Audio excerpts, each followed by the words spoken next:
की आपला जो दुतोंड्या मारुती आहे याच्यावरून आपल्याला लक्षात येतं की इथे पुराची पातळी किती असते. आपण खाली बघूयात की पुराची जे पूर आहे ते पाण्याची पातळी किती आहे आणि किती पाण्यापर्यंत पाऊस आलेला बघा. ते बघा आता तुम्हाला दिसून येऊ शकतं इथून जर मी इकडे गेलो हे बघा खूप पाऊस म्हणजे खूपच मोठ्या प्रमाणात पाणी वाढलेलं आहे. आणि माझ्या दृष्टीने खरंच खूप आशादायक आणि खूप चांगली गोष्ट आहे की आपल्याला एवढा मोठा पूर आणि पाणी वाढलेलं आपल्याला दिसून येतं. हे बघा इथे हे बघा सगळा जो काही आपला जो रामकुंड आहे ते सगळं अगदी भरून वाहते आणि तिकडे बघा पावसाचं पाणी.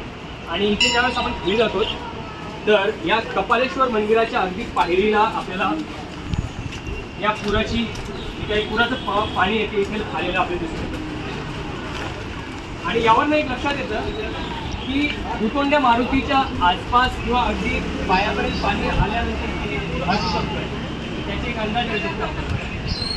आपण इकडे जातो बाहेर पाशी आलं खालीपर्यंत आलं बाहेर पुढं नाही खालीपर्यंत बघ बाहेरपर्यंत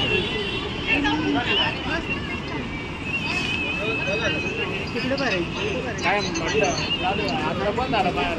म्हणून म्हटलं ही आशादायक गोष्ट आहे आपल्या दृष्टीने. आशादायक ही आहे की ज्या पावसाची आपण आतुरतेने वाट बघत होतो आणि ज्या पावसामुळे शेतकरी असेल अगदी आपण ज्या पावसाची आता ज्या काही सगळ्या घटना बघतोय तर यासाठी ही एक खूप चांगली गोष्ट आहे. आणि एकंदरीतच या पुराची पाणी म्हणजे हा पूर जो आहे किंवा हे पाऊस आहे गेल्या 3 दिवसापासून पाऊस सुरू आहे.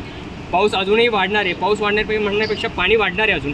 त्यामुळे एक काळजी घ्या की थेट तुम्ही डायरेक्टली असं येऊ नका. म्हणजे एकदमच आता काय होईल 5-6च्या नंतर म्हणजे आत्ता वाजलेले 4 वाजलेले 5च्या नंतर लोक काय करतात इकडे फिरायला येतात. शक्यतो येण्याचा टाळा तुम्ही. तुम्हाला इथे पोलीस प्रशासन असेल किंवा सगळ्याच गोष्टी असतील बघा इथे बांधकाम जे आपलं दिसतंय ते सगळं बुडालेलं दिसून येत आहे. दुतोंड्या मारुतीसुद्धा त्याच्या गळ्याच्या वरती पाणी आलेलं आहे. एकंदरीत ही आजची परिस्थिती पाण्याची.